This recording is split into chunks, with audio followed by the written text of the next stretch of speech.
بعضې مولیان د فیسبوک او میسبوک باندې ګرځي د فرعون غوندې خولې کولاو کړي دي، یو له چیلنج او بل له چیلنج او هغه دی او جامع المعقول دی او منقول دی.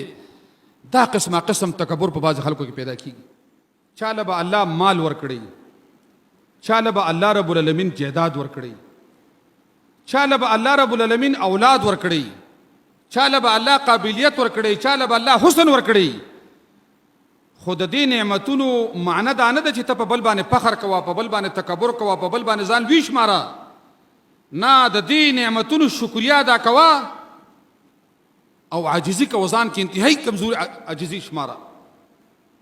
نبی صلی الله علیه وسلم امام الانبیاء عائشہ بی فرمایي وي زمنګ په کور کې دی به زما سره د ټول کور په کار کې لګیا و، په ناسته باندې به په بیکاره لوښو کې ډوډۍ خوړله، یو ساده بستره کې به اوسېده او یو ځل یې ګډې ساتلې. صحابه کرام ورته وایي د الله رسوله ته ګډې ساتي؟ هغه وایي ما نه، هر پیغمبر چیلۍ ساتلي دي او ما به یې د مکه کې ساتلي. نو لوی او فخر غرور د الله زموږ استادونه ختم کړي. ځینې خلکو ته ځان په دې کار باندې بدي ښکاري چې خپله ذمېداري په خپله وکړي، خپلې غوا له ګیا راوړي، په کور کې مور بیماره د مور سره د کور خدمت وکړي. ډېر بې غیرته خلک دا شته چې په دې باندې ورته ځان بدي ښکاري، دا زما سره مناسب نه ده. رسول الله صلی الله علیه وسلم چیلۍ لوشلې او په خپله به یې لوشلې. ابو بکر رضی الله عنه دلته یو خواته ګاونډیانو چې غریبانان غوندې وو بېوسه، هغه له به را چیلۍ دل وشلې.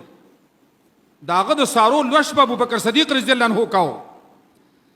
نو چې کله دی امیر المؤمنین شو او دا بچی ورته میلاو شوله، نو هغه یتیمانانو وویل چې یاره دا سړی باچا شو، زموږ هغه چیلۍ به اوس موږ له نه رالوشي. نو اوس خدای د ټول اسلامي حکومت امیر وګرځېده، نو زموږ هغه لوشل به اوس شاید چې ابوبکر صدیق نه کوي.